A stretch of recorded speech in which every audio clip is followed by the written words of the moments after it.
ಕೆಲ ದಿನಗಳಿಂದ ರಾಜ್ಯ ಬಿಜೆಪಿಯಲ್ಲಿ ಸಾಕಷ್ಟು ಅಚ್ಚರಿಯ ಬೆಳವಣಿಗೆಗಳು ಆಗ್ತಾ ಇರುವಂಥದ್ದು. ಇದರ ಜೊತೆಗೆ ಶೀಘ್ರದಲ್ಲೇ ರಾಜ್ಯಾಧ್ಯಕ್ಷರ ಆಯ್ಕೆ ಅನ್ನುವಂತಹ ಮಾತುಗಳು ಸಹ ಚರ್ಚೆ ಆಗ್ತಾ ಇರುವಂಥದ್ದು. ಇದೆಲ್ಲದರ ಬಗ್ಗೆ ಮಾತನಾಡೋದಕ್ಕೆ ನಮ್ಮ ಜೊತೆ ಇದೀಗ ಬಿಜೆಪಿಯ ಹಿರಿಯ ನಾಯಕರಾದಂತಹ ಅದೇ ರೀತಿಯಾಗಿ ಮಾಜಿ ಸಿಎಂ ಆದಂತಹ ಸದಾನಂದ ಗೌಡರಿದ್ದಾರೆ. ಬನ್ನಿ ಮಾತಾಡ್ಸೋಣ. ಸರ್, ನೀವು ಈ ಒಂದು ರಾಜ್ಯ ಬಿಜೆಪಿಯ ಹಿರಿಯ ನಾಯಕರು, ಈಗ ಆಗ್ತಾ ಇರುವಂತಹ ಬೆಳವಣಿಗೆಗಳು ನಿಮಗೆ ಏನು ಅನ್ನಿಸ್ತದೆ ರಾಜ್ಯ ಬಿಜೆಪಿಯಲ್ಲಿ ಇದೀಗ? ನೋಡಿ, ಇತ್ತೀಚೆಗೆ ಮಧ್ಯದಲ್ಲಿ ಒಮ್ಮೆ ಬಾರಿ ನಮ್ಮ ಆಂತರಿಕವಾದಂಥ ಗೊಂದಲಗಳು ಸ್ವಲ್ಪ ಜೋರಾಗಿದ್ದನ್ನು ಕಂಡ್ರೆ, ಇದಕ್ಕೆಲ್ಲ ಕಾರಣ ಏನು ಅಂತ ಹೇಳಿದರೆ ಅಶಿಸ್ತು ಮಾಡುವವರ ಮೇಲೆ ಕಾರ್ಯಾಚರಣೆ ಮಾಡಿದರೆ ಪಕ್ಷದ ಪ್ರಾಮಾಣಿಕ ಕಾರ್ಯಕರ್ತರು ಮತ್ತು ಪಕ್ಷಕ್ಕೂ ಒಂದು ಗೌರವ ಬರುವಂಥ ಕೆಲಸ ಆಗುತ್ತೆ. ನಾನು ಭಾರಿ ಸಮಯದಿಂದ ಇದನ್ನು ಹೇಳ್ತಾ ಇದ್ದೆ, ಈ ಬೀದಿ ಜಗಳ ಬಿ ಜೆ ಪಿದ್ದು ಇದಕ್ಕೆ ಒಂದು ಇತಿಶ್ರೀ ಹಾಕಬೇಕು. ಇದಾಗಬೇಕು ಅಂತ ಹೇಳಿದರೆ ಯಾರು ಇದರ ಮುಂಚೂಣಿಯಲ್ಲಿದ್ದು ಈ ರೀತಿಯ ಕೆಲಸ ಮಾಡ್ತಾರೋ ಅವ್ರ ಮೇಲೆ ಕಾರ್ಯಾಚರಣೆ ಆಗಬೇಕು ಅಂತ. ಬಾರಿ ಉದಾಹರಣೆಗೆ ನಮ್ಮ ಪಕ್ಷದಿಂದಲೇ ಗೆದ್ದಂಥ ಸೋಮಶೇಖರ್ ಇರ್ಬೋದು, ಹೆಬ್ಬಾರ್ ಇರ್ಬೋದು, ನಮ್ಮ ಪಕ್ಷದಲ್ಲಿದ್ದುಕೊಂಡು ಕಾಂಗ್ರೆಸ್ ಏಜೆಂಟ್ರಂಗೆ ಕೆಲಸ ಮಾಡುವಂಥವ್ರನ್ನು ನಾವು ಇಟ್ಕೊಂಡ್ರೆ ನಮ್ಮ ಕಾರ್ಯಕರ್ತರ ಮನೋಸ್ಥಿತಿ ಏನಾಗ್ಬೋದು ಅಂತ ಹೇಳುವಂಥದ್ದನ್ನ ಅರ್ಥ ಮಾಡಿಕೊಳ್ಬೇಕು ಅಂತ ಹೇಳುವಂಥದ್ದನ್ನು ಹೇಳಿದೆ. ಕೊನೆಗಂತೂ ಒಂದು ರೀತಿಯಲ್ಲಿ ಆ ಶಿಸ್ತಿನ ಕಾರ್ಯಕ್ಕೆ ಕೇಂದ್ರದವರು ಕೈ ಹಾಕಿ ಒಂದಷ್ಟು ಕೆಲಸ ಕಾರ್ಯಗಳನ್ನು, ಅದು ಯತ್ನಾಳ್ ಇರ್ಬೋದು, ಇವ್ರನ್ನೆಲ್ಲ ಮಾಡಿದೆ. ಆಮೇಲೆ ಸಾಧಾರಣವಾಗಿ ಒಮ್ಮೆ ಸ್ವಲ್ಪ ವೈಮನಸ್ಸುಗಳಿದ್ದಾಗ ತಕ್ಷಣ ಅದು ಪರಿಹಾರ ಆಗೋದಿಲ್ಲ. ಇದಕ್ಕೆ ಬೇಕಾದಂಥ ಕಾರ್ಯಾಚರಣೆಯನ್ನು ಪಕ್ಷದ ಪ್ರಮುಖರು ಎಲ್ಲರೂ ಸೇರಿಕೊಂಡು ಮಾಡಬೇಕಾದಂಥ ಅವಶ್ಯಕತೆ ಇದೆ. ಅದಕ್ಕೆ ಒಂದು ಪ್ರಯತ್ನಗಳಾಗಿತ್ತು. ಇದರ ಮಧ್ಯದಲ್ಲಿ ಈ ಕಾಂಗ್ರೆಸ್ನವರು ಅವರ ಜನವಿರೋಧಿ ನೀತಿಗಳು, ಅವರ ದುರಹಂಕಾರದ ವರ್ತನೆಗಳು, ಅವರ ಲೂಟಿಗಳು, ಇದನ್ನೆಲ್ಲವನ್ನು ಕೂಡ ಬೀದಿಗೆ ತರುವಂಥದ್ದು ಮತ್ತು ಜನರ ಪರವಾಗಿ ಇರುವಂಥ ಕೆಲಸ ಕಾರ್ಯಗಳನ್ನು ಒಂದು ಅಧಿಕೃತ ವಿರೋಧ ಪಕ್ಷವಾಗಿ ಬಿ ಜೆ ಪಿ ಮಾಡಬೇಕು ಅಂತ ಹೇಳುವಂಥ ದೃಷ್ಟಿಕೋನದಿಂದ ಬೇರೆ ಬೇರೆ ಹೋರಾಟಗಳನ್ನು ಕೈಗೆತ್ತಿಕೊಂಡೆವು. ಒಂದಂತೂ ಕೆಲವು ಹೋರಾಟಗಳು ನಮ್ಮ ನಿರೀಕ್ಷೆಯ ಮಟ್ಟ ತಲುಪಿರಲಿಕ್ಕಿಲ್ಲ, ಆದರೆ ಸಾಮಾನ್ಯ ಜನರ ಗಮನಕ್ಕೆ ಅದನ್ನು ತರುವಂಥದ್ರಲ್ಲಿ ನಾವು ಯಶಸ್ವಿಯಾಗಿದ್ದೇವೆ. ಮತ್ತು ಹಲವಾರು ಕಡೆಗಳಲ್ಲಿ ಸರ್ಕಾರ ಕೂಡ ಇಕ್ಕಟ್ಟಿಗೆ ಬಿದ್ದದನ್ನು ನಾವು ಕಂಡಿದ್ದೇವೆ. ಅದರ ನಂತರ ಭಾರಿ ದೊಡ್ಡ ಆಂತರಿಕವಾದಂಥ ನಮ್ಮ ಗೊಂದಲಗಳು, ಬೀದಿ ರಂಪಾಟಗಳು ಎಲ್ಲ ಭಾರತೀಯ ಜನತಾ ಪಾರ್ಟಿ ಸ್ವಲ್ಪ ಕಡಿಮೆ ಆಗಿತ್ತು, ನಿಂತಿತ್ತು. ಈಗ ಹೊಸ ಅಧ್ಯಕ್ಷರ ಆಯ್ಕೆ ಆಗಬೇಕಾಗಿದೆ. ಇದ್ದ ಅಧ್ಯಕ್ಷರನ್ನು ಮುಂದುವರಿಸ್ತಾರಾ, ಹೊಸ ಅಧ್ಯಕ್ಷರನ್ನು ಮಾಡ್ತಾರಾ, ಇದೆಲ್ಲ ಕೇಂದ್ರದ ವರಿಷ್ಠರಿಗೆ ಬಿಟ್ಟದ್ದು. ಇದರ ಬಗ್ಗೆ ನಾವೇನು ಮಾತಾಡುವಂಥದ್ದೇನಿಲ್ಲ. ಪಕ್ಷದ ಅಧ್ಯಕ್ಷರ ಚುನಾವಣೆಗಳಾದ ಮೇಲೆ ಹೊಸ ಒಂದು ರಾಜ್ಯದ ಸಮಿತಿಯ ರಚನೆ ಆಗುತ್ತೆ. ಆ ರಚನೆ ಆದಮೇಲೆ ಪಕ್ಷ ಮುಂದಕ್ಕೆ ಹೋಗುವಂಥದ್ದಾಗುತ್ತೆ. ಆದ ಕಾರಣ ಎಲ್ಲವೂ ಸುಸೂತ್ರ ಆಗಬಹುದು ಅಂತ ಹೇಳುವಂಥ ನನ್ನ ಅನಿಸಿಕೆ. ಸರ್, ಈಗ ಅದೇ ರೀತಿ ಯತ್ನಾಳ್ ಅವರ ಉಚ್ಚಾಟನೆ ಏನಾಯಿತು, ಉಚ್ಚಾಟನೆ ಬಳಿಕ ರೆಬಲ್ ನಾಯಕರು ಎಲ್ಲೋ ಒಂದು ಕಡೆ ಸೈಲೆಂಟ್ ಆಗ್ತಾರೆ. ಎಸ್ ಟಿ ಸೋಮಶೇಖರ್ ಆಗಿರ್ಬೋದು, ಹೆಬ್ಬಾರ್ ಅವರ ಉಚ್ಚಾಟನೆ ಬಳಿಕವೂ ಕೂಡ ಸೈಲೆಂಟ್ ಆಗ್ತಾರೆ ಅನ್ನುವಂತಹ ಅಷ್ಟರಲ್ಲೇ ಇದೀಗ ಶೀಘ್ರದಲ್ಲೇ ರಾಜ್ಯಾಧ್ಯಕ್ಷರ ಆಯ್ಕೆ ಅನ್ನುವಂಥ ಚರ್ಚೆ ಶುರುವಾದ ಬೆನ್ನಲ್ಲೇ ಇದೀಗ ರೆಬಲ್ ನಾಯಕರು ಪ್ರತ್ಯೇಕ ಸಭೆಗಳನ್ನ ಮಾಡ್ತಾ ಇರುವಂಥದ್ದು. ವಿ ಸೋಮಣ್ಣನವರ ನೇತೃತ್ವದಲ್ಲಾಗಿರ್ಬೋದು, ಅದೇ ರೀತಿಯಾಗಿ ಇವ್ರನ್ನ ಸಮಾಧಾನ ಮಾಡುವಂತಹ ಪ್ರಯತ್ನವನ್ನು ಜೋಶಿ ಅವರು ಕೂಡ ಪ್ರಯತ್ನ ಪಟ್ಟರು, ಪ್ರಹ್ಲಾದ್ ಜೋಶಿ ಅವರು. ಇದ್ರ ಬಗ್ಗೆ ಎಲ್ಲ ಏನು ಹೇಳ್ತೀರಾ? ನೋಡಿ, ಪಕ್ಷದ ವರಿಷ್ಠರು ಹಲವಾರು ನಮ್ಮ ಪಕ್ಷದ ಜವಾಬ್ದಾರಿ ಇರುವಂಥವ್ರಿಗೆ ಇದನ್ನು ಇನ್ನಷ್ಟು ಸ್ವಲ್ಪ ಸುಸೂತ್ರವಾಗಿ ಹೋಗಲಿಕ್ಕೆ ಬೇಕಾದಂಥ ಆ ವೇದಿಕೆಗಳನ್ನು ತಯಾರು ಮಾಡಿ ಅಂತ ಹೇಳುವಂಥ ಮಾತನ್ನು ಹೇಳ್ತಾರೆ. ಪ್ರಾಯಶಃ ಇದಕ್ಕಾಗಿಯೇ ಸೋಮಣ್ಣರು, ಇದಕ್ಕಾಗಿ ಪ್ರಹ್ಲಾದ್ ಜೋಶಿಯವರು, ಇವರೆಲ್ಲ ನಮ್ಮ ಬೇರೆ ಬೇರೆ ಯಾರು ಸ್ವಲ್ಪ ಅತೃಪ್ತರು ಅಂತ ಇದ್ದಾರೆ, ಯಾರಿಗೆ ಮನಸ್ಸಿಗೆ ನೋವಾಗಿದ್ದ ಅವ್ರ ಜೊತೆ ಮಾತಾಡುವಂಥ ಪ್ರಯತ್ನಗಳನ್ನು ಮಾಡಿದ್ದಾರೆ. ಇದು ದೊಡ್ಡ ಸಂಗತಿ ಅಲ್ಲ. ಭಾರತೀಯ ಜನತಾ ಪಾರ್ಟಿಯಲ್ಲಿ ಸಂಘಟನೆಯಲ್ಲಿ ವಿಶ್ವಾಸವನ್ನು ಆ ಒಂದು ಪುನಃಸ್ಥಾಪನೆ ಮಾಡುವಂಥದ್ದು, ಮರುಸ್ಥಾಪನೆ ಮಾಡುವಂಥದ್ದು ಅದು ಆಗಬೇಕಾಗಿದೆ. ಸ್ವಲ್ಪ ಮಟ್ಟಿಗೆ ಅವಿಶ್ವಾಸ ಇದನ್ನೆಲ್ಲ ತೆಗೆದು ದೂರ ಮಾಡುವಂಥದ್ದು ಆಗಬೇಕಾಗಿದೆ. ಆದ ಕಾರಣ ಪ್ರಹ್ಲಾದ್ ಜೋಶಿ ಮಾತಾಡಿದಕ್ಕೋ ಅಥವಾ ಸೋಮಣ್ಣನವರು ಮಾತಾಡಿದಕ್ಕೋ ಭಾರಿ ದೊಡ್ಡ ಅರ್ಥಗಳನ್ನು ಕಲ್ಪನೆ ಮಾಡುವಂಥದ್ದಲ್ಲ, ಇದು ನಡೀತಾ ಇರುವಂಥದ್ದು. ಆದರೆ ಒಂದಷ್ಟು ಭಾರತೀಯ ಜನತಾ ಪಾರ್ಟಿಯಲ್ಲಿ ನಿರಂತರವಾಗಿ ನಡೀತಾ ಇತ್ತು. ಮಧ್ಯದಲ್ಲಿ ಸ್ವಲ್ಪ ಮಟ್ಟಿಗೆ ಅದು ಕಡಿಮೆ ಇತ್ತು. ಮತ್ತು ಈಗ ರೆಬೆಲ್ ನಾಯಕರು ಅಲ್ಲಿ ಇಲ್ಲಿ ಹೋಗ್ತಾರೆ ಅಂತ ಹೇಳುವಂಥದ್ದು. ಈಗ ನನ್ನಲ್ಲಿಗೆ ಬಂದಿದ್ದರು, 1 ಗಂಟೆಗಳ ಕಾಲ ಸುದೀರ್ಘವಾಗಿ ಸಿದ್ದೇಶ್ವರು ಮತ್ತು ಅವರ ನೇತೃತ್ವ ತಂಡದ ಜೊತೆ ನಾನು 1 ಗಂಟೆಗಳ ಜೊತೆ ಮಾತಾಡಿದ್ದೀನಿ. 3 ದಿವಸ ಆಯಿತು. ಇಲ್ಲಿ ಬಂದಿದ್ದರು, ನನ್ನಲ್ಲಿ ಅವರ ವಿಚಾರಗಳನ್ನು ಹೇಳಿದರು. ಸ್ವಲ್ಪ ಅತೃಪ್ತಿಗಳಿದ್ದಾವೆ, ಜಿಲ್ಲಾಧ್ಯಕ್ಷರ ನೇಮಕದಲ್ಲಿ ಅತೃಪ್ತಿ ಇದೆ, ಇದನ್ನೆಲ್ಲವನ್ನು ಹೇಳುವಂಥದ್ದು ಅವ್ರನ್ನ ಹೇಳಿದರು. ಆದರೆ ನಾವು ಅವರಿಗೆ ಅದಕ್ಕೆ ಪರಿಹಾರ ಕಂಡುಕೊಳ್ಳುವಂಥ ಪ್ರಯತ್ನಗಳನ್ನು ಮಾಡೋಣ ಅಂತ ಹೇಳುವಂಥದ್ದನ್ನು ಕೂಡ ನಾವು ಹೇಳಿದ್ದೀವಿ. ಸರ್, ಅದೇ ರೀತಿಯಾಗಿ ರೆಬಲ್ ನಾಯಕರು ಎಲ್ಲರನ್ನೂ ಕೂಡ ಭೇಟಿಯಾಗುವಂತಹ ಪ್ರಯತ್ನ ಮಾಡ್ತಿದ್ದಾರೆ, ನಿಮ್ಮನ್ನು ಕೂಡ ಭೇಟಿಯಾಗಿದ್ದರು. ಈ ಒಂದು ಸಂದರ್ಭದಲ್ಲಿ ಜಿಲ್ಲಾಧ್ಯಕ್ಷರ ಆಯ್ಕೆ ವಿಚಾರದಲ್ಲಿ ಅಸಮಾಧಾನದರ ಜೊತೆಗೆ ರಾಜ್ಯಾಧ್ಯಕ್ಷರ ಆಯ್ಕೆ ವಿಚಾರದಲ್ಲೂ ಏನಾದರೂ ಮಾತನಾಡಿದ್ರ? ಅಂದರೆ ಈಗಾಗಲೇ ವಿಜೇಂದ್ರ ಅವರ ಮೇಲೆ ಸಾಕಷ್ಟು ಆರೋಪಗಳನ್ನು ಮಾಡ್ತಾ ಇದ್ದಾರೆ, ಅದಕ್ಕೆ ನೀವೇನು ಹೇಳಿದ್ರಿ ಅಂತ? ನೋಡಿ, ಒಂದು ಹಲವಾರು ವಿಚಾರಗಳು, ಅದು ಪಕ್ಷದ ಆಂತರಿಕ ವಿಚಾರ. ಅವರಲ್ಲಿ ನಾವು ಹೇಗೆ ಅವರನ್ನು ಸಮಾಧಾನ ಮಾಡಿದೆವು, ಅವರಲ್ಲಿ ನಾವು ಹೇಗೆ ಮಾತಾಡಿದೆವು ಅಂತ ಹೇಳುವಂಥದ್ರ ಬಗ್ಗೆ ಬಾಹ್ಯವಾಗಿ ನಾನು ಚರ್ಚೆ ಮಾಡಲಿಕ್ಕೆ ಇಷ್ಟಪಡೋದಿಲ್ಲ, ಅದು ಸರಿಯೂ ಅಲ್ಲ. ಒಂದು ಪಕ್ಷದ ಆಂತರಿಕ, ಈಗ ಕಾಂಗ್ರೆಸ್ನ ವಿಚಾರ ನೀವು ಕೇಳಿದರೆ ನಾನು ಅದಕ್ಕೆ ನೇರವಾದಂಥ ವಿಚಾರಗಳನ್ನು ಹೇಳ್ಬೋದು. ಆದರೆ ನನ್ನ ಪಕ್ಷದ ಆಂತರಿಕ ವಿಚಾರಗಳನ್ನು ಶಮನ ಮಾಡುವಂಥ ಮಾಡಬೇಕು ಹೊರತು ಮಾಧ್ಯಮಗಳಿಗೆ ಹೋಗೋದರಿಂದ ಅದಕ್ಕೆ ಇನ್ನಷ್ಟು ಕೈಕಾಲು ಹುಟ್ಟಿಕೊಳ್ಳೋದು, ಮತ್ತಷ್ಟು ಆಕ್ರೋಶ ಬರುವಂಥದ್ದಾಗುತ್ತೆ. ಅದು ಆಗಬಾರ್ದು ಅಂತ ಹೇಳುವಂಥ ನಮ್ಮ ಅಭಿಪ್ರಾಯದಲ್ಲಿ ನಾವೆಲ್ಲವನ್ನು ಮಾಡಿದ್ದೀವಿ, ಮುಂದೆಯೂ ಮಾಡ್ತೀವಿ. ಎಲ್ಲ ಸರಿ ಹೋಗ್ಬೋದು ಅಂತ ಹೇಳುವಂಥ ವಿಶ್ವಾಸ ನಮಗಿದೆ. ಅಧ್ಯಕ್ಷರು ಯಾರಾಗ್ತಾರೆ, ಈಗಿನ ಅಧ್ಯಕ್ಷರನ್ನೇ ಮುಂದುವರಿಸ್ತಾರಾ ಅಥವಾ ಬೇರೆ ಅಧ್ಯಕ್ಷರ ಆಯ್ಕೆಗೆ ಏನು ಪ್ರಕ್ರಿಯೆ ಇದೆ ಅದನ್ನು ಮಾಡ್ತಾರಾ ಗೊತ್ತಿಲ್ಲ. ಯಾಕಂತೇಳಿದರೆ ನಮ್ಮ ರಾಷ್ಟ್ರೀಯ ಅಧ್ಯಕ್ಷರ ನೇಮಕ ಜನವರಿಯಲ್ಲಿ ಅವತ್ತಾಗಬೇಕು. ಅದು ಹಿಂದಿನ ಸಂಪ್ರದಾಯ. 3 ವರ್ಷ ಆದಮೇಲೆ ಸಾಧಾರಣ ನಮ್ಮದು ಆಗಸ್ಟ್ ಸೆಪ್ಟೆಂಬರಲ್ಲಿ ಪ್ರಾರಂಭ ಆದರೆ ಮಂಡಲದ ಪದಾಧಿಕಾರಿಗಳು, ಮಂಡಲದ್ದಾದಮೇಲೆ ಜಿಲ್ಲಾ ಪದಾಧಿಕಾರಿಗಳು, ಜಿಲ್ಲೆದ್ದಾದಮೇಲೆ ರಾಜ್ಯ ಪದಾಧಿಕಾರಿಗಳು, ರಾಜ್ಯದ ಆದಮೇಲೆ ಕೇಂದ್ರದ ನಮ್ಮ ಅಧ್ಯಕ್ಷರ ಆಯ್ಕೆ ಮತ್ತು ಪದಾಧಿಕಾರಿಗಳನ್ನು ನಡೆಯುವಂಥ ಸಂಪ್ರದಾಯ. ಈ ಬಾರಿ ಬೇರೆ ಬೇರೆ ಚುನಾವಣೆ, ಡೆಲ್ಲಿ ಚುನಾವಣೆ ಇರ್ಬೋದು, ನಿಮ್ಮ ಮಹಾರಾಷ್ಟ್ರ ಚುನಾವಣೆ, ಇದರಿಂದಾಗಿ ಸ್ವಲ್ಪ ಡಿಲೇ ಆಗಿದೆ ಅಷ್ಟೇ.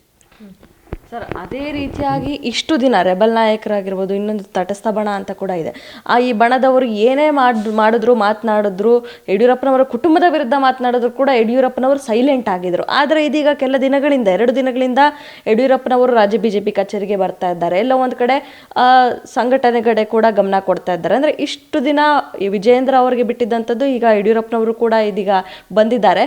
ಸೊ ಹೀಗಾಗಿ ಅಂದರೆ ಎಲ್ಲದಕ್ಕೂ ಕೂಡ ಕಡಿವಾಣ ಹಾಕೋದಕ್ಕೆ ಯಡಿಯೂರಪ್ಪನವರೇ ಮತ್ತೆ ಬರಬೇಕಾಯ್ತಾ ಅಂತ?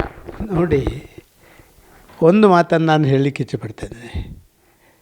ಯಾವುದೇ ಸಂಗತಿಗಳನ್ನು, ಸಂಘಟನೆ ಯಾವುದೇ ವಿಚಾರಗಳನ್ನು ಅದಕ್ಕೆ ಕಡಿವಾಣ ಹಾಕೋದು ಅಂತ ಇಲ್ಲ. ಅದರಲ್ಲಿ ಕಡಿವಾಣ ಹಾಕೋದು ಅಂತ ಹೇಳುವಂಥದ್ದಿಲ್ಲ. ಸೊ ಅದನ್ನು ಒಂದು ರೀತಿಯಲ್ಲಿ ಇರುವಂಥ ವ್ಯತ್ಯಾಸವನ್ನು ಸರಿ ಮಾಡುವಂಥ ಪ್ರಯತ್ನಗಳು ಮಾತ್ರ. ಯಡಿಯೂರಪ್ಪರು ಮೊನ್ನೆ ಬಂದುಬಿಟ್ರು. ಯಡಿಯೂರಪ್ಪರು ಬಂದು ನಾನು ಕಚೇರಿಗೆ ಯಾವಾಗಲೂ ಬರ್ತೇನೆ, ನಾನು ವಾರಕ್ಕೆ ಒಂದು ಜಿಲ್ಲೆಗೆ ಹೋಗ್ತೇನೆ ಅಂತ ಹೇಳುವಂಥದ್ದು ಇದು ಹೊಸದಲ್ಲ. ಅವರು ಯಾವತ್ತೂ ಹೇಳ್ತಾನೆ ಇದ್ದಾರೆ. ಅವರಿಗೆ ಅಧ್ಯಕ್ಷ ಆಗಿರಲಿ, ಅಧ್ಯಕ್ಷ ಆಗದೇ ಇರಲಿ, ಅಧಿಕಾರ ಇರಲಿ, ಅಧಿಕಾರ ಇಲ್ಲದಾಗಲಿ ಕೂಡ ಒಬ್ಬ ಪಕ್ಷವನ್ನು ಕಟ್ಟಿದಂಥ ಹಿರಿಯ ನಾಯಕ ಆ ರೀತಿ ಹೇಳೋದ್ರಲ್ಲಿ ತಪ್ಪೇನಿದೆ. ಅದಕ್ಕೆ ನಾವು ಈಗ ಬಂದುಬಿಟ್ರು, ಈಗ ರಂಗಪ್ರವೇಶ ಮಾಡಿದ್ದಾರೆ, ಆದ ಕಾರಣ ಈಗ ಏನು ದೊಡ್ಡ ವೇಷ ಹಾಕ್ತಾರೋ ಇದನ್ನೆಲ್ಲ ಕೇಳುವಂಥ ಅಗತ್ಯಗಳಿಲ್ಲ. ಪಕ್ಷದ ನಿಷ್ಠಾವಂತ ಒಬ್ಬ ಯಾರು ಕೆಲಸ ಮಾಡುವಂಥವರು, ಅವರು ಪಕ್ಷದ ಬಗ್ಗೆ ಆ ವಿಚಾರಗಳನ್ನು ಬೇರೆ ಬೇರೆ ಸಂದರ್ಭದಲ್ಲಿ ಹೇಳುವಂಥದ್ದು ಸ್ವಾಭಾವಿಕ. ಈಗ ನನಗೇನು ಪಕ್ಷದಲ್ಲಿ ನಾನು ಕೋರ್ ಕಮಿಟಿ ಸದಸ್ಯ ಬಿಟ್ಟರೆ, ನಾನು ಅದು ರಾಜ್ಯದ ಅಧ್ಯಕ್ಷ ಆಗಿದೆ, ರಾಜ್ಯದ ಮುಖ್ಯಮಂತ್ರಿ ಆಗಿದ್ದೆ, ಕೇಂದ್ರದ ಮಂತ್ರಿ ಆಗಿದ್ದೆ ಅಂತ ಹೇಳುವಂಥ ಆ ಅನುಭವವನ್ನು ನನ್ನ ಪಾರ್ಟಿಗೆ, ಯಾಕೆಂತೇಳಿದರೆ ಇಷ್ಟು ತನಕ ಪಾರ್ಟಿ ನನಗೆ ಯಡಿಯೂರಪ್ಪರಿಗೆ ಎಲ್ಲವನ್ನು ಮಾಡಿತ್ತು. It is our turn. ನಮ್ಮ ಪಾರ್ಟಿಗೆ ನಾವು ಏನು ಮಾಡಬೇಕು ಅಂತ ಹೇಳುವಂಥದ್ದು ನಮ್ಮ ಟರ್ನ್. ಆದ ಕಾರಣ ಪ್ರಾಮಾಣಿಕವಾಗಿ ದೇವರು ಮೆಚ್ಚುವ ರೀತಿಯಲ್ಲಿ ನಮ್ಮ ಕೆಲಸ ಕಾರ್ಯಗಳನ್ನು ನಾವು ಮಾಡಬೇಕು. ಕೆಲವರು ಲಾಭಕ್ಕಾಗಿ, ಕೆಲವರು ಸ್ವಾರ್ಥಕ್ಕಾಗಿ, ಕೆಲವರು ಇಂಥದ್ದೊಂದು ಪರ್ಸೆಂಟೇಜ್ ಎಲ್ಲ ರಾಜಕೀಯ ಪಕ್ಷದಲ್ಲಿದೆ. ಅದಕ್ಕೆ BJP ಏನು ಹೊರತಲ್ಲ. ಸರ್, ಈಗ ಅದೇ ರೀತಿಯಾಗಿ ಈಶ್ವರಪ್ಪನವರು ಮತ್ತೆ ರಾಜ್ಯ BJPಗೆ ಗರ್ವಾಪ್ಸಿ ಮಾಡ್ತಾರೆ ಅನ್ನುವಂಥ ಚರ್ಚೆಗಳು ಶುರುವಾಗಿದೆ. ಈಶ್ವರಪ್ಪನವರು ಈ ಒಂದು ವಿಚಾರಕ್ಕೆ ಸ್ಪಷ್ಟನೆಯನ್ನು ಕೂಡ ನೀಡಿರುವಂಥದ್ದು, BJPಯಲ್ಲಿ ಶುದ್ಧೀಕರಣ ಆಗೋವರೆಗೂ ನಾನು ಬರೋದಿಲ್ಲ ಅನ್ನುವಂಥ ಹೇಳಿಕೆಯನ್ನು ಕೊಟ್ಟಿದ್ದಾರೆ. ಈ ಹಿಂದೆ ನೀವು ಕೂಡ ಶುದ್ಧೀಕರಣದ ಮಾತುಗಳನ್ನು ಹಾಡಿದ್ರಿ. ಸೊ ಹೀಗಾಗಿ BJPಯಲ್ಲಿ ಶುದ್ಧೀಕರಣ ಅಂದರೆ ಏನು, ಯಾವ ಥರದಂತಹ ಶುದ್ಧೀಕರಣ ಆಗಬೇಕು? ನೋಡಿ, ಈಗಾಗಲೇ ಶುದ್ಧೀಕರಣ ಅಂತ ಹೇಳುವಂಥದ್ದು ಇಟ್ ಈಸ್ ಕ್ವೈಟ್ ವಿಸಿಬಲ್. ಅಶಿಸ್ತಿಗೆ ಕಡಿವಾಣ ಹಾಕುವುದೇ ಶುದ್ಧೀಕರಣದ ಒಂದು ಭಾಗ. ಈಗ ಅಶಿಸ್ತಿಗೆ ಕಡಿವಾಣ ಹಾಕಿ ಭಾರಿ ಜನ ಮಾಧ್ಯಮಕ್ಕೆ ಹೋಗದಂತೆ ಮಾಡಿರುವಂಥದ್ದೇ ಒಂದು ಶುದ್ಧೀಕರಣದ ಪ್ರಥಮ ಹೆಜ್ಜೆ, ಯಶಸ್ವಿ ಹೆಜ್ಜೆ. ಆದ ಕಾರಣ ಶುದ್ಧೀಕರಣ ಅಂತ ಹೇಳಿದರೆ ಏನು, ಸ್ನಾನ ಮಾಡೋದು, ಅವನನ್ನು ಹೊಳಗೆಯಲ್ಲಿ ಹೋಗಿ ಮುಳುಗಿಸುವುದು, ಅವನಿಗೆ ಪ್ರೋಕ್ಷಣೆ ಮಾಡೋದು, ಇದೆಲ್ಲ ಶುದ್ಧೀಕರಣ. ಶುದ್ಧೀಕರಣ ಅಂದರೆ ಪಕ್ಷದ ಆಂತರಿಕ ವಿಚಾರಗಳನ್ನು ಸರಿ ಮಾಡುವಂಥದ್ದು ಮತ್ತು ಒಂದು ರೀತಿಯಲ್ಲಿ ಮೌಲ್ಯ ಆಧಾರಿತ ರಾಜನೀತಿಗೆ ಒತ್ತು ಕೊಡುವಂಥದ್ದು. ಆ ಕೆಲಸ ಕಾರ್ಯಗಳನ್ನು ಮಾಡುವಂಥದ್ರಲ್ಲಿ ನಾವು ಈಗಾಗಲೇ ಯಶಸ್ವಿಯಾಗಿದ್ದೀವಿ. ನನಗೆ ಹೆಮ್ಮೆ ಇದೆ, ಸಂತೋಷ ಇದೆ. ನಾವು ಪ್ರಾರಂಭ ಮಾಡಿದ್ದು, ಕೋರ್ ಕಮಿಟಿಯಲ್ಲಿ ಗಲಾಟೆ ಮಾಡಿದ್ದು, ಅದಕ್ಕೆ ಒಂದು ಫಲ ಸಿಕ್ಕಿದೆ ಈಗಾಗಲೇ. ಇನ್ನು ಅಧ್ಯಕ್ಷರ ಆಯ್ಕೆ ಅದರ ಬಗ್ಗೆ ನಾವು ಹೆಚ್ಚು ಗಮನ ಹರಿಸೋದಿಲ್ಲ. ಯಾಕೆ ಅಂತ ಹೇಳಿದರೆ ಅಧ್ಯಕ್ಷರ ಆಯ್ಕೆ ಮತ್ತೊಂದು ಯಾರು ಆಸ್ಪಿರೆಂಟ್ಸ್ ಇದ್ದಾರೆ, ಯಾವ ಪ್ರೊಸೀಜರ್ ಮಾಡ್ತಾರೆ, ಇದೆಲ್ಲವೂ ಕೂಡ ನಮ್ಮಲ್ಲಿ ಒಂದು ಇಲೆಕ್ಷನ್ ಆಫೀಸರ್ ಅಂತ ಮಾಡ್ತಾರೆ. ಅವರು ಅದನ್ನೆಲ್ಲ ಮಾಡುವಂಥ ಕೆಲಸ ಕಾರ್ಯಗಳನ್ನು ಮಾಡ್ತಾರೆ. ಈಶ್ವರಪ್ಪರ ಬಗ್ಗೆ ನೀವು ಕೇಳಿದಿರಿ. ನಮಗೆ ಈಶ್ವರಪ್ಪರು ನಮ್ಮ ಪಕ್ಷ ಕಟ್ಟಿದವರು. ಯಾವುದೋ ಒಂದು ಕಾಲಘಟ್ಟದಲ್ಲಿ ಸ್ವಲ್ಪ ಮಟ್ಟಿಗೆ ವ್ಯತ್ಯಾಸಗಳನ್ನು ಮಾಡಿರ್ಬೋದು. ಅವರು ಅಶಿಸ್ತು ಮಾಡಿದಾಗ ಅವರನ್ನು ಪಾರ್ಟಿಯನ್ನು ಬಿಟ್ಟಿದ ಪಾರ್ಟಿ. ಆದ ಕಾರಣ ಎಲ್ಲ ಈಶ್ವರಪ್ಪನವರು ಶಿಸ್ತು ಈಗ ಅವರಿಗೆ ತನ್ನ ಹೌದು ಮಧ್ಯದಲ್ಲಿ ಆದಂಥ ಘಟನೆಗಳು ಅದು ಆಗಬಾರ್ದಿತ್ತು ಅಂತ ಹೇಳುವಂಥದ್ದೆಲ್ಲ ಆಗಿಬಿಟ್ಟು ಮತ್ತು ಒರಿಜಿನಲ್ ಅವರ ಪ್ರವೃತ್ತಿಗೆ ಬರುವಂಥದ್ದಿದ್ದರೆ ನಾವು ಯಾಕೆ ಅವರನ್ನು ತಗೊಳ್ಬಾರ್ದು? ಎಲ್ಲರನ್ನು ತಗೊಳ್ಬೋದು. ನಾನು ಹೆಸರು ಉಲ್ಲೇಖ ಮಾಡೋದಿಲ್ಲ, ನಿಮಗೆಲ್ಲ ಗೊತ್ತಿದೆ. ನಮ್ಮ ಪಾರ್ಟಿ ಬಿಟ್ಟು ಬೇರೆ ಪಾರ್ಟಿಗೆ ಹೋಗಿ ಅಲ್ಲಿ ನಿಮ್ಮ ಚುನಾವಣೆಗೆ ನಿಂತು ಸ್ಪರ್ಧಿಸಿ ಸೋತವರು ನಮ್ಮಲ್ಲಿ ರಾಜ್ಯಪಾಲರಾಗಿದ್ದಾರೆ. ನಮ್ಮಲ್ಲಿ ಇನ್ನೊಂದು ಪಕ್ಷಕ್ಕೆ ಹೋಗಿ ಅಲ್ಲಿ MLC ಆಗಿ ಮತ್ತೆ ಬಂದವರು MP ಗಳಾಗಿದ್ದಾರೆ. ಆದ ಕಾರಣ ರಾಜಕಾರಣದಲ್ಲಿ ಯಾರು ಕೂಡ ಯಾವುದೇ ಸಂದರ್ಭದಲ್ಲಿ ಕೂಡ ಪಕ್ಷ ಅವ ಸ್ವಲ್ಪ ಕೆಲಸ ಕಾರ್ಯಗಳನ್ನು ಮಾಡಿದ್ದಾನೆ, ಮಧ್ಯದಲ್ಲಿ ಸ್ವಲ್ಪ ಹಾದಿ ತಪ್ಪಿದ್ದ, ಅವನನ್ನು ಸರಿ ಮಾಡಬೇಕು. ಸರಿ ಮಾಡಿ ಅವನು ಸರಿಯಾದ ನಂತರ ನಮ್ಮ ಪಕ್ಷಕ್ಕೆ ಸೇರಿಸೋದ್ರಲ್ಲಿ ಆದರೆ ನನಗೆ ಇದರ ಬಗ್ಗೆ ಯಾವುದೇ ಮಾಹಿತಿಗಳಿಲ್ಲ. ಈಗ ನೀವು ಹೇಳಿದ್ದನ್ನು ಕೇಳಿಯೇ ನನಗೆ ಈಶ್ವರಪ್ಪನವರ ಬಗ್ಗೆ ಇರುವಂಥದ್ದು ನಾನು ಯಾವುದೇ ನೇರವಾದಂಥ ಮಾಹಿತಿಗಳು ನನಗೆ ಲಭ್ಯ ಇಲ್ಲ. Sir, okay. ಈಗ ಮತ್ತೇನಾದರೂ ಈಶ್ವರಪ್ಪನವರು ರಾಜ್ಯ BJPಗೆ ವಾಪಸ್ ಆದರೆ ನೀವು ಸ್ವಾಗತ ಮಾಡ್ತೀರಾ ಅಂತ? ಅಲ್ಲ, ಇದು ಒಬ್ಬನ ಪ್ರಶ್ನೆ ಅಲ್ಲ. ಇದರ ತೀರ್ಮಾನಗಳನ್ನೆಲ್ಲ ಪಕ್ಷದ ವರಿಷ್ಠರು ಹಿರಿಯರು ಎಲ್ಲ ಮಾಡಬೇಕಾಗಿದೆ. ನಾನು ಖಂಡಿತವಾಗಿಯೂ ಈಶ್ವರಪ್ಪರು ನಮ್ಮ ಪಕ್ಷಕ್ಕೆ ಮರಳಿ ಬರ್ತಾರೆ. ಆದದ್ದನ್ನೆಲ್ಲ ಮರೆತು ಮತ್ತೆ ಸಂಘಟನೆಯನ್ನು ಬೆಳೆಸಬೇಕು. ಇವತ್ತು ಈ ಒಂದು ಭ್ರಷ್ಟ ಕಾಂಗ್ರೆಸ್ಸು ಕರ್ನಾಟಕ ರಾಜ್ಯದಲ್ಲಿ ನಡೆಸಿರುವಂಥ ಆಡಳಿತ ನೀತಿ ಇಂಥದಕ್ಕೆಲ್ಲ ಜನನೂ ಬೇಸತ್ತಿದ್ದಾರೆ. ಅದರ ಜನರ ಪರವಾಗಿ ನಾವೆಲ್ಲ ಒಟ್ಟಿಗಿದ್ದು ಮಾಡಬೇಕು ಅಂತ ಹೇಳುವಂಥ ಮನೋಸ್ಥಿತಿಯಲ್ಲಿ ಬರುವುದಿದ್ದರೆ ಅವರನ್ನು ಸ್ವಾಗತ ನಾನು ಮಾಡುವಂಥದ್ದಲ್ಲ. ಎಲ್ಲ ನಮ್ಮ ಒಂದು ರಾಜ್ಯದ ಪಕ್ಷದ ಪ್ರಮುಖರು ಪರವಾಗಿಲ್ಲ ಅಂತ ಹೇಳುವಂಥದ್ದು ಮಾಡ್ಬೋದು. ಅದು ಕೇಂದ್ರದ ವರಿಷ್ಠರಿಗೆ ಬಿಟ್ಟದ್ದು. ಯಾಕೆಂದರೆ ಯಾವ್ಯಾವ ಕಾಲಘಟ್ಟದಲ್ಲಿ ಏನೇನು ನಡೆದಿದೆ ಮತ್ತು ಯಾವ ಹೆಜ್ಜೆಗಳನ್ನು ಅವರನ್ನು ಪಾರ್ಟಿಯಿಂದ ಹೊರಗೆ ಹಾಕಿದಾಗ ಕೂಡ ಅದು ಕೇಂದ್ರದ ವರಿಷ್ಠ ತಗೊಂಡಿರುವಂಥದ್ದು. ಆದ ಕಾರಣ ಅವರು ಎಲ್ಲವನ್ನು ವೀಕ್ಷಣೆ ಮಾಡ್ತಾರೆ, ಅವರು ತಗೊಳ್ತಾರೆ. ಬಂದರೆ ನಮ್ಮದೇನು ಅಭ್ಯಂತರಗಳಿಲ್ಲ. ಸರ್, ಈಗ ಅದೇ ರೀತಿಯಾಗಿ ರಾಜ್ಯ BJPಯನ್ನು ಬಿಟ್ಟರೆ ಈಗ ಆಡಳಿತಾರೂಢ ಸರ್ಕಾರವನ್ನು ನಾವು ನೋಡಿದ್ರೆ ಎಲ್ಲದರಲ್ಲೂ ಭ್ರಷ್ಟಾಚಾರ ಏನು BJP ಆರೋಪ ಮಾಡ್ತಾ ಇತ್ತು, ಎಲ್ಲೋ ಒಂದು ಕಡೆ ಅದನ್ನು ಸತ್ಯ ಮಾಡ್ಕೊಂಡು ಹೋಗ್ತಾ ಇದೆ ಅಂತ ಅನಿಸುತ್ತೆ ಕಾಂಗ್ರೆಸ್ಸು. ಈಗ ವಸತಿ ಇಲಾಖೆಯಲ್ಲೂ ಕೂಡ ತಮ್ಮ ಗಮನಕ್ಕೆ ಬಂದಿರುತ್ತೆ. ಇದ್ರ ಬಗ್ಗೆ ಏನು ಹೇಳ್ತೀರಾ, ಈ ಹಗರಣದ ಬಗ್ಗೆ? ನೋಡಿ, ಒಂದೆರಡಲ್ಲ, ನೀವು ತಗೊಳ್ಳಿ. ನಾನು ನಿಮಗೆ ಡಜನ್ಗಟ್ಟಲೆ ಅವರ ಹಗರಣವನ್ನು ಹೇಳ್ಬೋದು. ಇವತ್ತು ಮೂಡ ಹಗರಣದಿಂದ ಹಿಡಿದು ಸ್ವತಃ ಮುಖ್ಯಮಂತ್ರಿಗಳೇ ತನ್ನ ಸ್ವಾರ್ಥಕ್ಕಾಗಿ ರಾಜ್ಯದ ಜಾಗವನ್ನು ಲೂಟಿ ಮಾಡುವಂಥ ಪ್ರಯತ್ನ ಮಾಡಿದರಿಂದ ಹಿಡಿದು ವಾಲ್ಮೀಕಿ ಹಗರಣದಲ್ಲಿ ಒಬ್ಬ ಮಂತ್ರಿ ರಾಜೀನಾಮೆ ಕೊಟ್ಟು ಈಗಾಗಲೇ ವಿಧಾನಸಭೆಯಲ್ಲಿ ಕೂಡ ಒಪ್ಪಿಕೊಂಡು ಹೌದು ಅದರಲ್ಲಿ ಭ್ರಷ್ಟಾಚಾರ ನಡೆದಿದೆ ಅಂತ ಹೇಳುವಂಥದ್ದು. ವಫ್ ಮೈನಾರಿಟಿಯನ್ನಂತೊಂದು ಅಪೀಸ್ಮೆಂಟ್ ಮಾಡುವಂಥದ್ದು, ಅಯ್ಯೋ ಇದು ಜಗತ್ತಲ್ಲಿ ಎಲ್ಲಿ ನಡೆಯೋದಂಥದ್ದನ್ನು ಮಾಡ್ತಾ ಇರುವಂಥದ್ದು.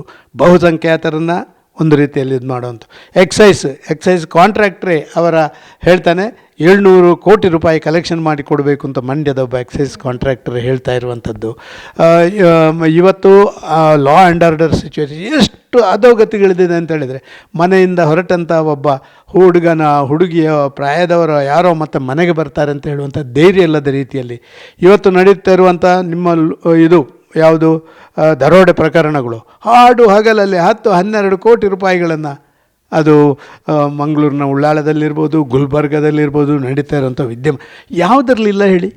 ಇಂಥ ಒಂದು ಅಧೋಗತಿಗೆ ರಾಜ್ಯವನ್ನು ತಗೊಂಡೋಗ್ತಾ ಇದ್ದಾರೆ ಅಂತ ಹೇಳಿದರೆ ಕೇವಲ ತಮ್ಮ ಕುರ್ಚಿ ಉಳಿಯುಗಾಗಿ ಅವರ ಒಳಗಿನ ಆಂತರಿಕ ಜಗಳಗಳು. ನಾನು ಅದನ್ನು ಮಾತಾಡೋದಿಲ್ಲ, ಅದು ಅವರ ಒಳಗಿನ ಆಂತರಿಕ ಜಗಳ. ನಾವು ಯಾಕೆ ಅದರ ಬಗ್ಗೆ ಭಾರಿ ಮಾತಾಡುವಂಥ ಅಗತ್ಯಗಳಿಲ್ಲ. ಇದನ್ನೆಲ್ಲವನ್ನೂ ಮಾಡ್ತಾ ಇದ್ದಾರೆ. ಆದ ಕಾರಣ ನಮ್ಮ ಜವಾಬ್ದಾರಿ ಜಾಸ್ತಿ ಆಗಿದೆ, BJPಯವರ ಜವಾಬ್ದಾರಿ ಜಾಸ್ತಿ ಆಗಿದೆ. ಅಧಿಕಾರದಲ್ಲಿದ್ದೆವು ನಾವು, ನಿಜ. ಅವರಿಗೆ ಅಧಿಕಾರ ಕೊಟ್ಟರು ನಮಗಿಂತ ಒಳ್ಳೆ ಅಧಿಕಾರ ಮಾಡ್ಬೋದು ಅಂತ. ಈಗ ನೋಡಿದರೆ ಅವರ ಆಡಳಿತ ನೀತಿಯನ್ನು ಜನ ಇವತ್ತು ಒಂದು ರೀತಿ ಪರಿತಪಿಸ್ತಾ ಇದ್ದಾರೆ ಜನ. ಅಯ್ಯೋ ನಾವು BJPಯನ್ನು ಇದು ಮಾಡಿಲ್ಲಲ್ಲ ಅಂತ ಹೇಳುವಂಥದ್ದು. ಇದನ್ನೆಲ್ಲವನ್ನು ನೋಡಿದಾಗ ನಮ್ಮ ಜವಾಬ್ದಾರಿಯನ್ನು ಅರಿತುಕೊಂಡು ನಾವು ಕೆಲಸ ಮಾಡಬೇಕು.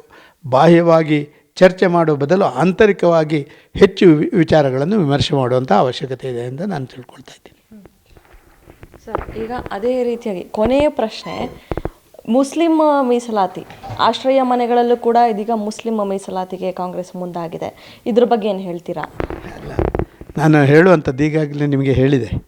ಈ ಅಪೀಸ್ಮೆಂಟ್ ಪಾಲಿಸಿ, ಓಲೈಕೆ ರಾಜಕಾರಣ, ವಿಶೇಷವಾಗಿ ಮುಸ್ಲಿಂ ಜನಾಂಗವನ್ನು ಅವರು ಓಲೈಕೆ ಮಾಡುವಂಥದ್ದು ಎಷ್ಟು ಹೊಲಸು ಅಂತ ಹೇಳಿದರೆ ಅದಕ್ಕಿಂತ ಯಾಕೆಂದರೆ ಒಬ್ಬ ರಾಜ್ಯದಲ್ಲಿ ನಾವು ನೋಡ್ತಾ ಇದ್ದೀವಿ, ಯಡಿಯೂರಪ್ಪರಿದ್ದರು, ಅವರು ಕೊಟ್ಟಂಥ ಯೋಜನೆಗಳು ಯಾವತ್ತೂ ಕೂಡ ಜಾತಿ ಆಧಾರಿತವಲ್ಲ. ಇಡೀ ರಾಜ್ಯದ ಜನ ಯಾರು ಕಟ್ಟ ಕಡೆಯ ಮನುಷ್ಯ, ಕಣ್ಣೀರಿನಲ್ಲಿ ಕೈ ತೊಳೆಯುತ್ತಿರುವಂಥ ಮನುಷ್ಯನ ಪರವಾಗಿ ಕೊಡುವಂಥ ಕೆಲಸಗಾರರು, ಯಾವುದೇ ಜಾತಿ ಇರ್ಬೋದು, ಯಾವುದೇ ಧರ್ಮ ಇರ್ಬೋದು. ನರೇಂದ್ರ ಮೋದಿಯವರು ಇವತ್ತು ದೇಶದಲ್ಲಿ ಅವರು ಕೊಡ್ತಾ ಇರುವಂಥ ಪ್ರತಿಯೊಂದು ಯೋಜನೆಗಳು ಕೂಡ ಆ ಸಾಮಾನ್ಯ ಮನುಷ್ಯನಿಗೆ, ಅಲ್ಲಿ ಯಾವುದೇ ಜಾತಿ, ಯಾವುದೇ ಧರ್ಮ, ಯಾವುದೇ ಮತ, ಯಾವುದೇ ವ್ಯಕ್ತಿ ಅಂತ ನೋಡೋದು ಕೊಡ್ತಾ ಇದ್ದಾರಲ್ಲ, ಒಬ್ಬ ಆಡಳಿತ ಸೂತ್ರದ ಪ್ರಥಮ ಹೆಜ್ಜೆಯದು ಯಾವುದು? ನೀವು ಈ ರೀತಿ ಎಲ್ಲರನ್ನು ಸಮಾನರಾಗಿ ಸ್ವೀಕಾರ ಮಾಡಬೇಕು ಅಂತ ಹೇಳುವುದು ಸಂವಿಧಾನ, ಇಕ್ಕುವುದು ಗಾಳ. ಈ ರೀತಿಯ ವ್ಯವಸ್ಥೆಯಲ್ಲಿ ಇವತ್ತಿನ ಕಾಂಗ್ರೆಸ್ ಇದೆ. ಇದಿಷ್ಟು ಮಾಜಿ ಸಿಎಂ ಆದಂತಹ ಸದಾನಂದ ಗೌಡರಾದ ಮಾತು. ಕ್ಯಾಮ್ರಾ ಪರ್ಸನ್ ಲಕ್ಷ್ಮೀಕಾಂತ್ ಜೊತೆ ಕವನ Shivanna, guarantee news, Bengaluru. Guarantee news, ಸುದ್ದಿ ಖಚಿತ, ನ್ಯಾಯ ನಿಶ್ಚಿತ.